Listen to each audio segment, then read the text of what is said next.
নিকেতনের কোপাই নদী। তো আমরা ছোটোবেলায় একটা কবিতা পড়ে সবাই জানি আর কি কবিতাটা, সেই আমাদের ছোট নদী চলে আঁকে বাঁকে, এই হলো সেই নদী যে নদীর ধারে কবিগুরু রবীন্দ্রনাথ ঠাকুর বসে কবিতাটা লিখেছিলেন। তো এই মুহূর্তে দাঁড়িয়ে এই দৃশ্যটা দেখে একটা গান ভীষণ মনে পড়ছে। তা গানটা কবিগুরু রবীন্দ্রনাথ ঠাকুরের তো অবশ্যই, তো দু লাইন গাই, একটু ইচ্ছা হচ্ছে।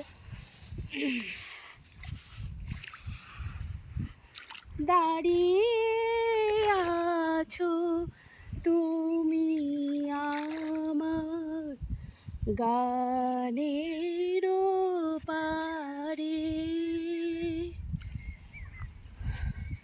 আমার সুরগুলি পাই চরণ, আমি পাইনি তোমারে, দাঁড়িয়ে আছো তুমি আমার গানে